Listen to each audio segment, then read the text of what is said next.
Bien, bonjour, bienvenue sur le plateau d'Informatique News qui réunit chaque semaine un responsable d'une entreprise informatique ou télécom présente en France. Et cette semaine, nous avons le plaisir de recevoir Serge Palaric, qui est responsable pour l'activité entreprise de la société NVIDIA. Serge Palaric, bonjour. Bonjour, merci de m'accueillir. Alors vous savez, on commence toujours par cette question, peut-être un peu piège. Quelle est l'actualité, la tendance ou l'événement de ces dernières semaines, de la dernière semaine, qui a retenu votre attention ? Je dirais il y a un point qui a retenu mon attention dans les 2 dernières semaines, c'est les discussions sur un cloud souverain en Europe. J'ai eu l'occasion de participer au 2e forum sur l'intelligence artificielle avec les parlementaires. C'est une question, je dirais, d'actualité. Il faut espérer d'ailleurs qu'on a tiré l'expérience, les fâcheuses expériences qu'on a connues ces dernières années quand même sur le cloud français. Tout à fait.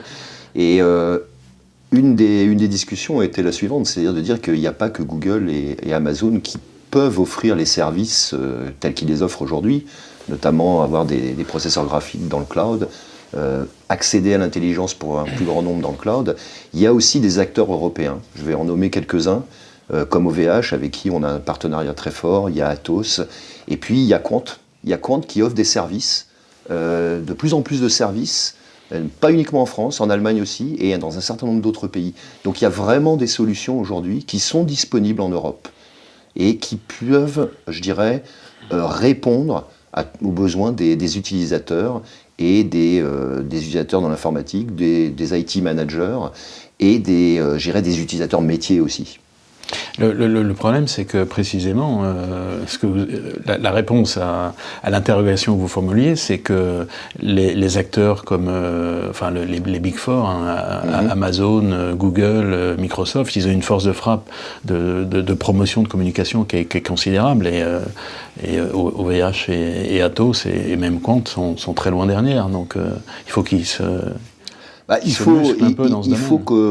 faut qu'on crée cet écosystème, je dirais. C'est vrai que si on prend compte, ils grossissent. Je crois qu'ils sont à peu près 200 personnes aujourd'hui, avec une forte orientation technologique. Un des avantages de Quant, c'est que les données sont anonymes. Oui.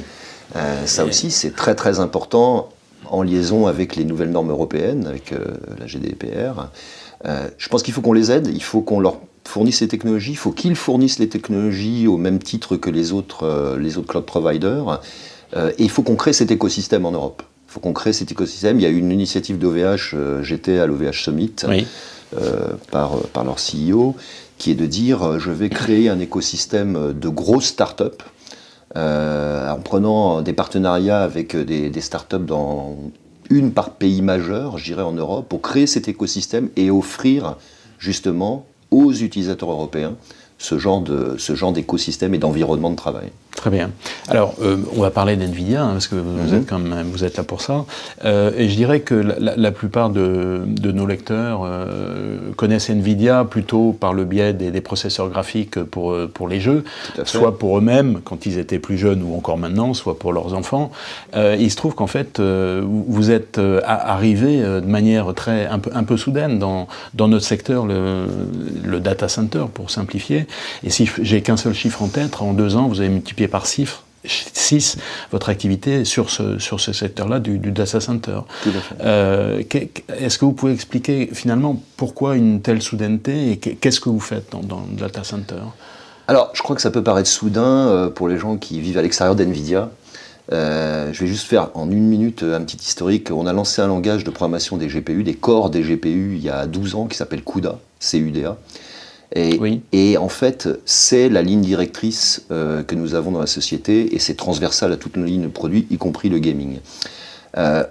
On est arrivé dans les data centers parce qu'en fait, on a créé un écosystème autour des GPU, notamment autour du deep learning, puisque en fait, il y a l'Université de Toronto en 2012 qui a développé des algorithmes de deep learning et qui les a fait tourner sur des GPU.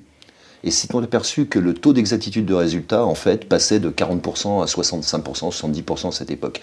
Donc il y a eu vraiment une orientation vers le deep learning qui s'est faite à partir de 2012. Ce qui veut dire, on le sait tous, l'intelligence artificielle, c'est un bien grand mot.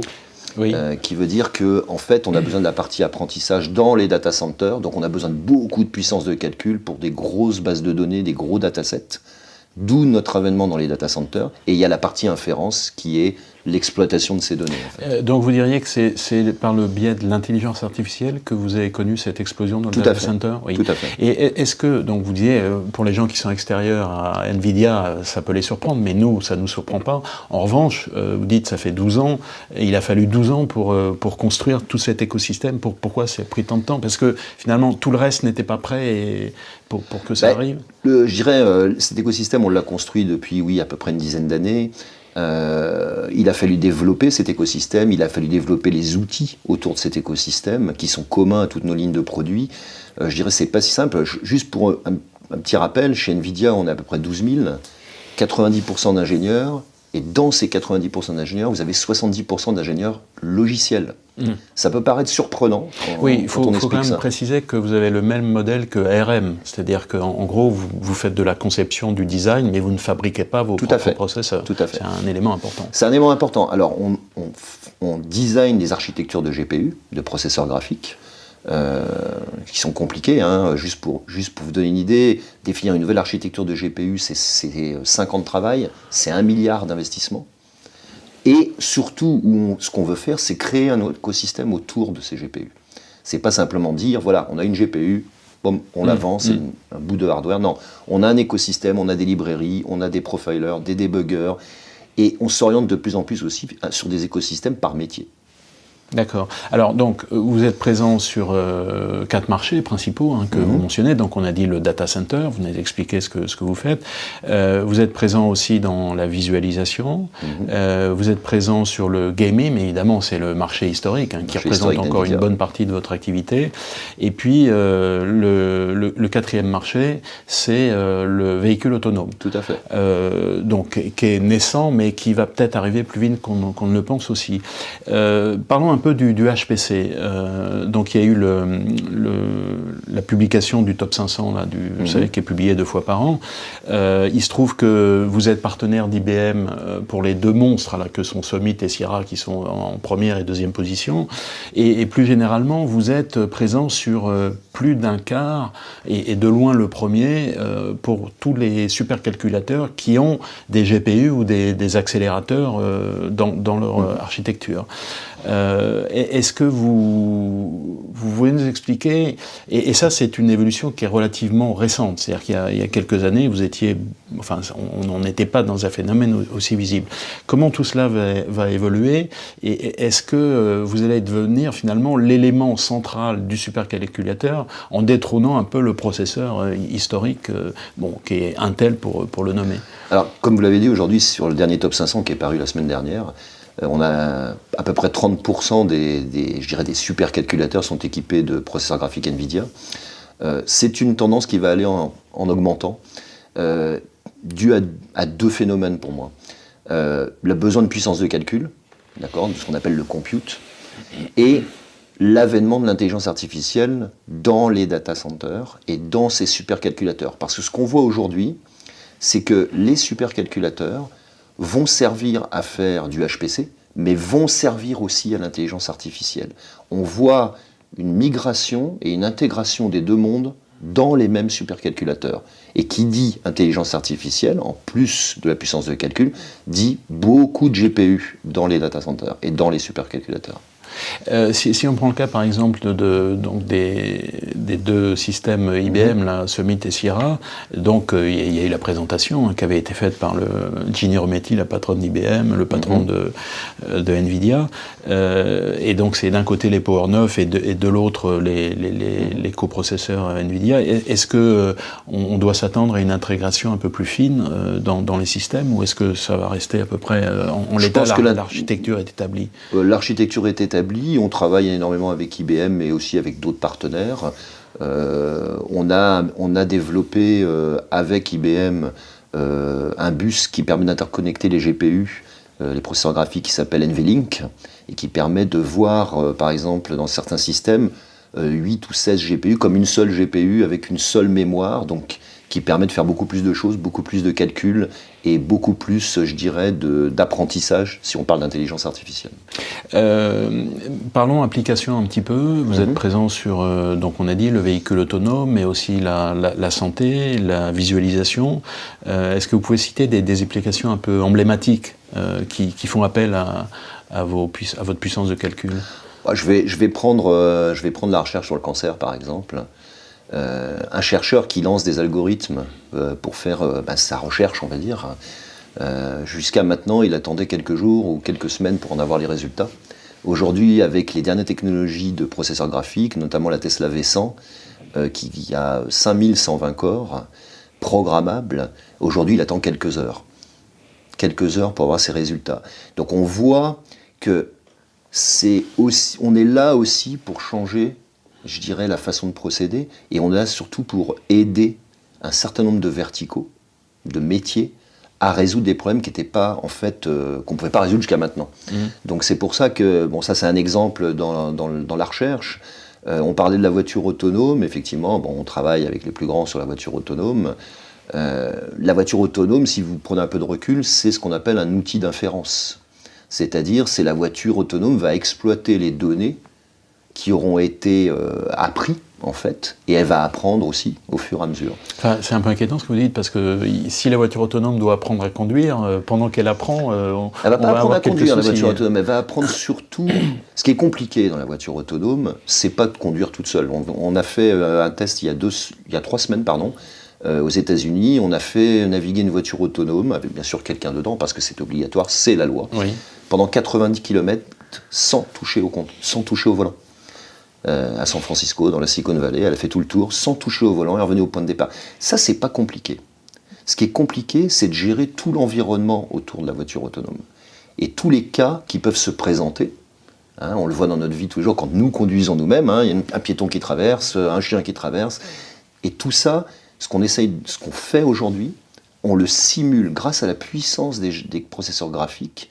On a développé un outil en interne qui permet de simuler tous ces cas d'usage.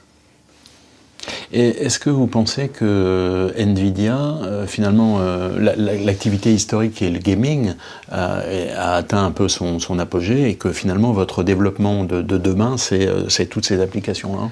Juste pour vous donner une idée, effectivement, le gaming, ça représente encore 50% de nos revenus, oui. C'est public, et ça continue à grossir. On n'a jamais vendu autant de GPU pour le gaming que ces 2 dernières années. Donc je pense qu'il n'y a pas l'un ne va pas se substituer à l'autre. Mais c'est l'autre qui vient d'arriver et qui se développe. Mais c'est vrai que on voit, moi je m'occupe de l'entreprise pour l'Europe du Sud, quels que soient les pays, on voit une demande pour l'intelligence artificielle, une demande pour de la puissance de calcul, et suivant les entreprises, elles ont une stratégie d'intelligence artificielle ou elles n'en ont pas encore. Et on sert aussi un petit peu, je dirais, on ne fait pas de consulting, mais on sert un petit peu, on essaye de les guider vers quoi ils devraient aller. Mais la principale chose, c'est de comprendre les problèmes qu'ils ont et qu'est-ce qu'ils veulent résoudre avec l'intelligence artificielle. Parce que c'est un bien grand mot. Vous avez le deep learning, le machine learning, etc., etc.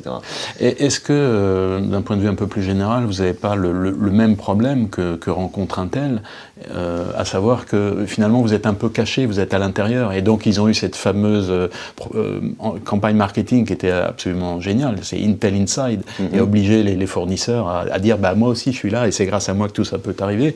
Est-ce que vous avez eu une idée de vous faire connaître un peu plus par des biais particuliers ou On n'a pas de programme particulier. On se fait de plus en plus connaître parce qu'on va voir, ce qui n'était pas le cas avant, il y a encore 1 an et demi, c'était absolument pas le cas. On va voir les grands comptes directement. On ne vend pas en direct. Vous voyez les DSI ? On voit les DSI, on voit aussi les gens des métiers. C'est important dans une banque. Quelqu'un qui s'occupe je sais pas, je vais prendre un exemple, des calculs de risque, c'est important de comprendre son métier, c'est important de comprendre sa problématique.